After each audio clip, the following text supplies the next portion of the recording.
All right, folks. I'm here. It's the 12th of December, 2021. Man, I've tried. This is like the third time me starting this video. Something's came up every time, but we're looking at we'll see if we can get through it this time without a disaster. Yeah. So this is Siege of Stalingrad, solitaire World War II logistics game. I played this game. Played it, and I think I can give it a fairly decent review, right? There's two ways you can play it.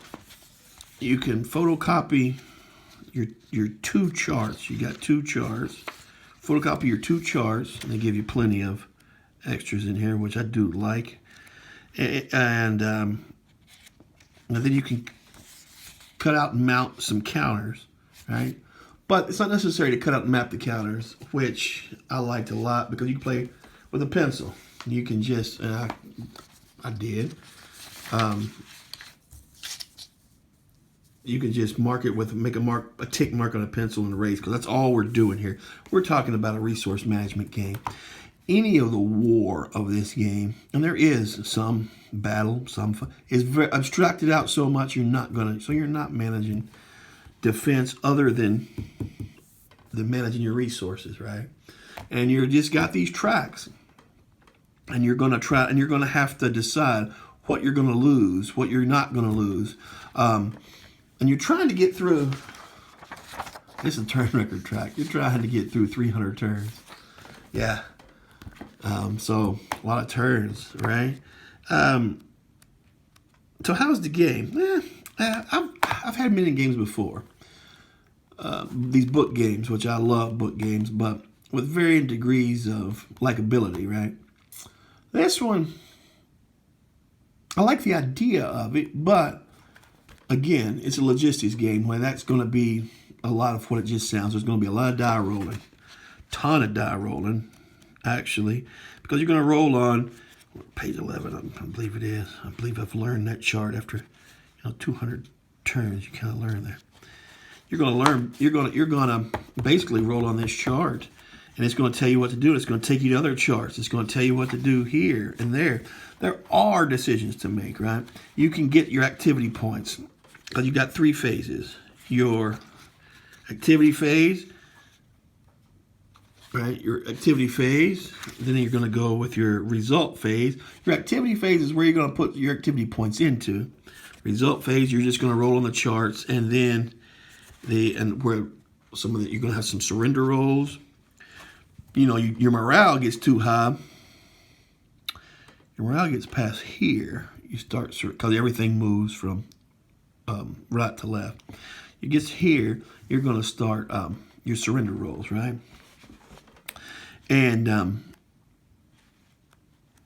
but you're going to get those activity points, so you're going to be able to put points in something. You're going to get to do things. You're going to get to re-roll some of the rolls with some of the activity points. Your activity points do different things for different passed up everything, different things. So there are decisions to make, but it's resource management. Just resource management is what you're going to deal with. You're right. You're going to, but that's it. Activity phase where you're going to actually decide some things. Result phase where you're just going to basically roll and see what happens, and then your the last part of it is your what do they call it? Record phase, where all you're going to do is make a tick mark on a record where you're going to start off, right? So 900-day siege, right? This is what we're dealing with, and right here, see, play in pencil mode. To me, that's the way to go. You could cut out the counters and do some counters, but yeah, the pencil mode is just so easy to do, and it's just as good as anything else. The cool thing about this game, they said that it was made to play with a bigger game. To settle the siege of Leningrad in a bigger game, which that's awesome to me, right? We've done that with RPGs forever. We've had different modules to settle things. You don't see it as much in war games, but that is cool. That is cool.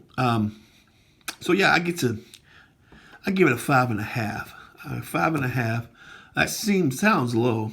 Kind of being a tough grader here, but it's worth the $12 I spent on it. I have played it.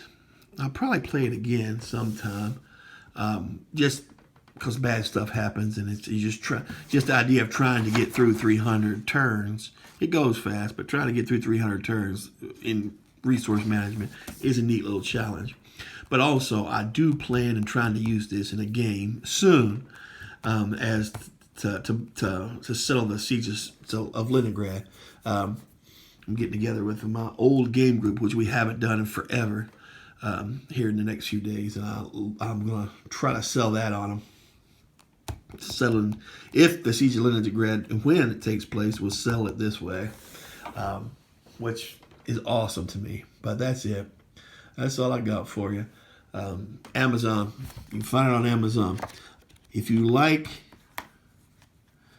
resource management, or you just want to know the history about it, $12-13. Perfect little, how much was it? $12.95. That's it. Perfect little game to do that with. Easy game. Very easy to set up. Very easy to play. So, but it will wear on you after 200 turns, right? All right, man. Y'all have a great day. Be careful out there. Be good. Talk to you soon. Bye-bye.